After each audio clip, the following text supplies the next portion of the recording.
It was only 5 weeks ago when the Texans rolled up to this very same hotel here in Providence, calling their game in Foxboro the biggest game in franchise history. Well, here we are, just over a month later, with the stakes even higher.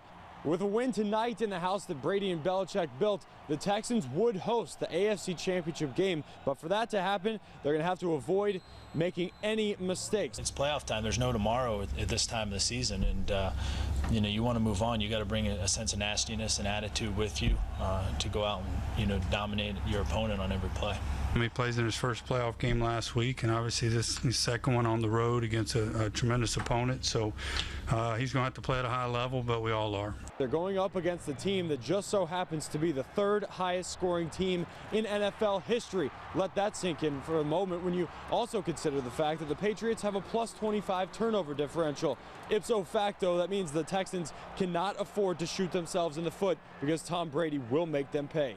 Now again, for the Texans to finish the job, they're going to have to reverse a trend that they've started here in Foxboro, surrendering over 40 points a game in their 2 past trips here to the stadium. But again, with Baltimore winning last night, that would open the door for the Texans to host the AFC Championship game just 1 week from today, if they can take care of business in Foxboro. Reporting in Providence, Nick Giovanni, KPRC, Local 2 Sports. And we will have coverage all day with Randy McElvoy and Nick Giovanni reporting in Foxboro. Strysky is with Texans fans here in Houston. But we start in Foxboro, Massachusetts, and Local 2's Nick Giovanni. Hey, Nick. Erica, we are nearing halftime here in Foxboro, and contrary to national pundits' predictions so far, the Texans are holding their own. Just when you thought the Patriots were going to be pulling away down the stretch around the 2-minute warning, Arian Foster just went ahead and punched it in to draw this game back to a 7-point game. New England currently leads 17-10, about to head into the locker room, and at this point, you can bet the Texans do have their share of support here. A dense fog set over Foxboro Sunday as carloads of fans caravanned along their fateful journey to Gillette for the divisional round showdown between the Texans and Patriots.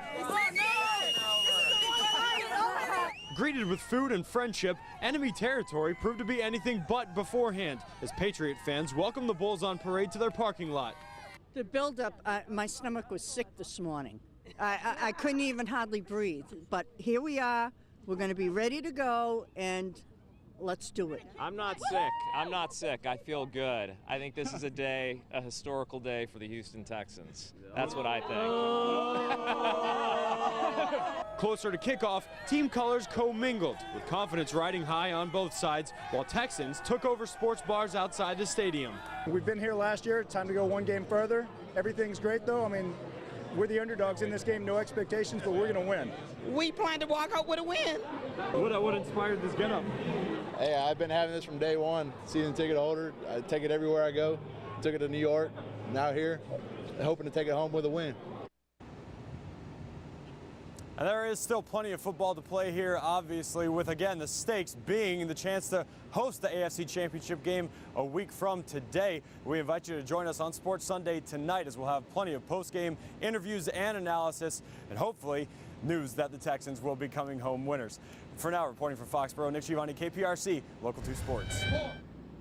Yeah, Erica, Antonio Smith pretty much summed it up for all of Texans Nation when he called tonight the ultimate disappointment. Primed for payback against the Patriots, Texans Nation made a return trip to Foxboro filled with high hopes, only to watch Tom Brady banish the Bulls on parade from the playoff picture. It's all good. You just take it, grain of salt. I mean, it is what it is, and when your team doesn't show up and play, you kind of get what you get. As the season of first for the franchise fell 2 wins shy of a Super Bowl berth, Texans fans couldn't help but hurt over what could have been. It's kind of disappointment, but things happen. We're looking for next year. I think we need a couple of things to fix up on our team, and we'll be here next year again. Closing the door on their postseason dreams, the traveling Texans were already turning the page before heading home to Houston. In the draft, we need to make some adjustments. Need to look at the quarterback's position, maybe get somebody a little more mobile, get some help on the receivers, maybe offensive line, get our defensive players healthy again, and who knows, next year, sky's the limit. We'll see. and we will have to wait and see what direction they end up going. But there's no question it is back to the drawing board at this point. Stay with us, though. As Randy mentioned, coming up on Sports Sunday, we'll hear much more from the players, coaches, and fans. For now, we are live in Foxboro. Nick Giovanni, KPRC, Local 2 Sports. All right, thanks.